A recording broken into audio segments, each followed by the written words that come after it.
Exactement, Vincent. Ça, ce sont les panneaux que vous avez l'habitude de voir sur les toits des maisons. Eh bien, ici, ils sont complètement transparents. Alors, justement, à mes côtés, Ludovic. Bonjour, Ludovic. Bonjour. Vous êtes cofondateur donc, de cette entreprise. Regardez, ça, c'est un panneau photovoltaïque. Alors, si je passe ma main derrière, c'est vraiment entièrement transparent. C'est innovant. D'où avez-vous eu cette idée? Eh bien, écoutez, on a eu l'idée de miniaturiser les cellules photovoltaïques à tel point que votre œil ne voit plus ces cellules. Et donc, ça permet d'avoir des vitres photovoltaïques complètement transparentes. Alors, moi, je pensais justement qu'il fallait que les cellules soient noires pour emmagasiner un maximum de lumière. Et vous avez parfaitement raison, mais d'où l'intérêt de les miniaturiser. Elles restent donc opaques, mais elles sont tellement fines que vous ne les voyez pas. Non, mais l'idée, elle est géniale parce qu'on est dans un monde ultra connecté. Alors regardez par exemple ça. Si je vous montre cette petite vitre à côté de cette montre qui ne fait que 500 microns, mais c'est encore plus fin qu'une feuille de papier, ben ça, c'est un panneau photovoltaïque, enfin un verre photovoltaïque.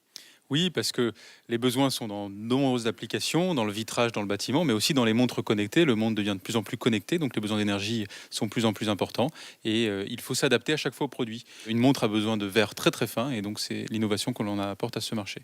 Donc on n'est plus obligé de mettre des panneaux solaires sur ces toitures si jamais on n'aime pas ça. Alors venez avec nous, Ludovic. Ça par exemple, c'est une vitre qui peut être commandée grâce à un panneau qui est juste en dessous.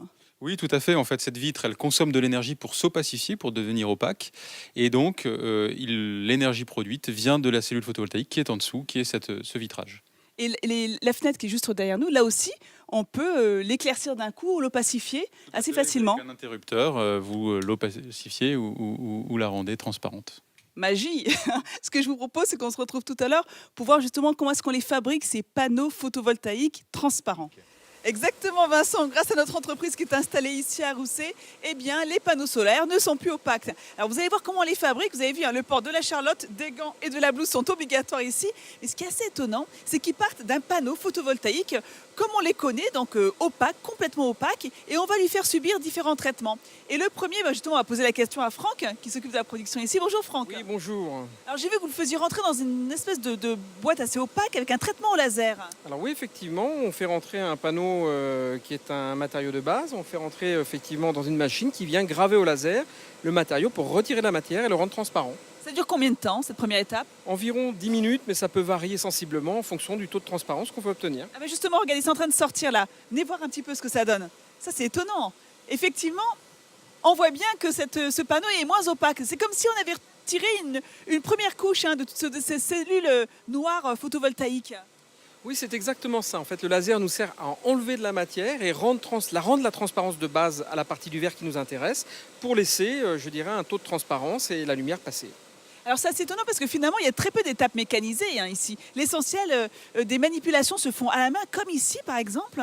Alors oui, effectivement, ça c'est dû à une contrainte, je dirais, de clients. On a beaucoup de projets, beaucoup de tailles à réaliser et par conséquent, on doit s'adapter littéralement à chaque demande du client. Là, ce que vous voyez ici, c'est la dépose d'un connecteur qui permet donc de faire sortir l'électricité du panneau vers le bâtiment. Quelles sont les autres étapes indispensables pour obtenir notre produit fini? Alors, à partir de ce panneau, vous allez passer sur l'autre partie de la ligne. Vous avez une étape de nettoyage qui est là-bas. Vous allez ensuite faire passer sur un convoyeur, c'est une grosse machine qui fait avancer votre verre, jusqu'à ce qu'on appelle un laminateur. Le laminateur, vous allez réaliser un sandwich, un peu comme un double vitrage classique. On va pouvoir assembler différents panneaux, 1, 2, 3 panneaux, 4 panneaux ensemble pour obtenir différentes tailles à la fin.